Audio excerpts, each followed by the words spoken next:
Welcome everybody, I'm Tim, and this is a real ideal review of the Chronofixe 1952 Flight Watch. This review is more than just specifications. This watch is an everyday review of a watch that some would categorize, I would certainly categorize as an everyday watch. The categories that we'll use to evaluate this watch as an everyday watch are size, fitment, accuracy, finish, and lume. I will go through some of the things that you might hear in other YouTube channels as far as specifications, but my goal here is to focus in on how this watch performs on an everyday basis. Let's get into the size. So the size of this watch overall is a 40 millimeter case, which is a great everyday watch size. I think it fits really well as far as on the wrist. Top heavy wise, it's actually a little bit top heavy.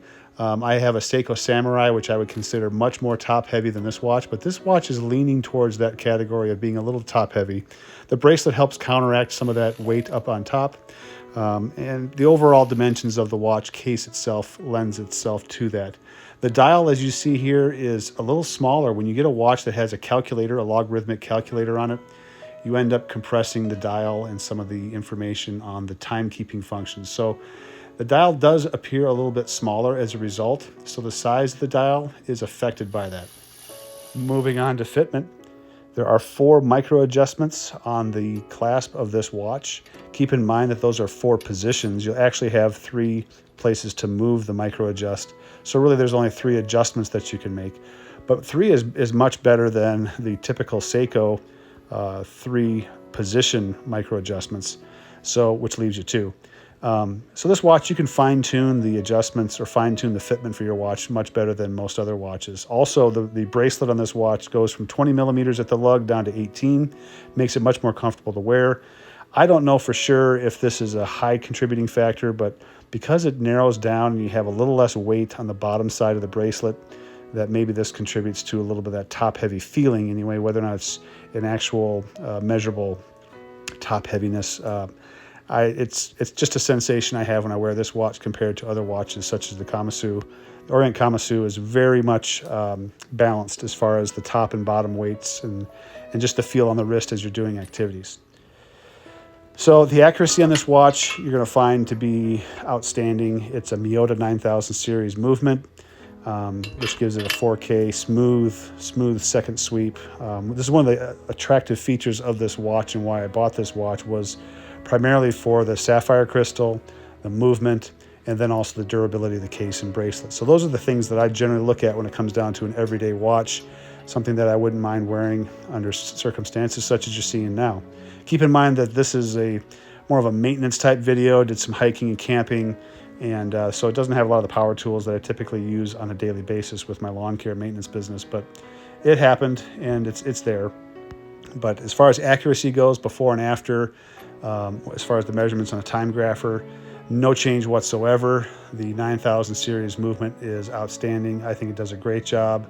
I'm really impressed with the watch movement itself. As far as the finish goes, we're going to spend a little time on the finish because there's some unique features to this watch. The side of the case itself is vertically brushed steel. So from the scratch perspective, you're going to see less and less of scratches as a result of that. And you're going to see the high polish areas, which are the lug, the crown, which is oddly enough, the crown is high polished, and then also the bracelet has some high polishing on it. So that's where I think you're going to see some of the scratches. However, the lugs, you're not going to see them there just because they're not exposed to some of the contact that you can have with other objects. The bezel on this is great, has a great clicking function. It is, from my experience, pretty tight. The logarithmic calculator on here. Something to keep in mind, there's 3 different models that are out there. This one has a white inner ring on the next to the dial on the index area.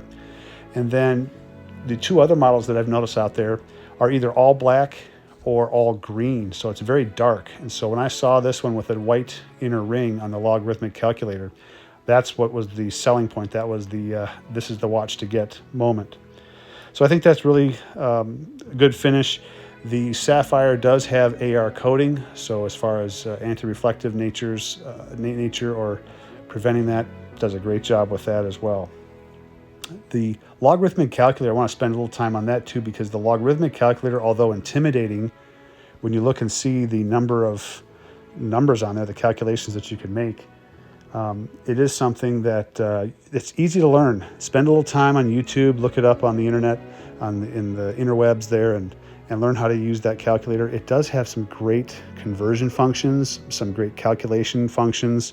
Yeah, you can use your iPhone or you can use your smartphone to do some of this stuff, but why not learn how to use what was long used in schools, and that is a slide rule. So take the time to learn something like that. I think you'll really enjoy it.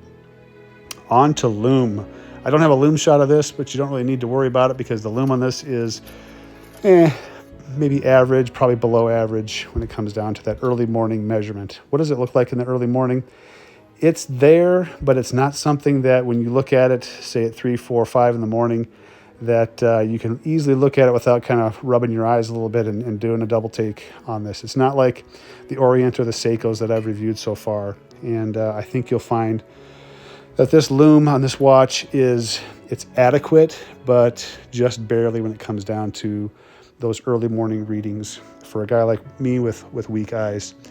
So as far as using this watch overall on an everyday basis, I think you're going to have a lot of fun with this watch. I think there's some cool features, some things you can talk about with other people when it comes down to the calculating functions on the dial, on the bezel and the dial. It's a great movement, outstanding overall. The finish on this is great. I like the weight. I'm a guy that doesn't mind a heavy watch, so long as it doesn't do the watch wash on my wrist where it goes back and forth, rubbing on my wrist a lot. So overall, I think this is a great watch. As far as a score goes, I'd give this a 9 out of 10. The movement and the sapphire crystal, those are some big keys. But what really knocks it down is the dial. The dial is just too small. The loom is also, it's there. It's not enough to ding it a full point. Maybe an 8.5 out of 10. But the dial itself is it's small, it's compact. So everything gets smaller. It's something that makes it a little bit harder to read when you're doing that quick glance at the watch for time. Or even when you're doing those calculations on the bezel, the numbers are extremely small. You get a watch with a bigger diameter case and everything just gets bigger. And so the print gets bigger. Your ability to do those calculations just becomes a little bit easier. So I think 8.5 to 9, somewhere in there, is probably the everyday use rating for this watch. What can you expect to pay for this watch? Anywhere between $200 to maybe $300. You'll see online that this watch is being MSRP'd at $850. There is no way you should pay that much for this watch. Go on to eBay, look around. You may not find the white version of this, the white and black version of this. Be patient, look around. It'll show up. These watches are somewhat popular and also cheap. This is Tim. This has been a Real Ideal review, and we'll catch you next time.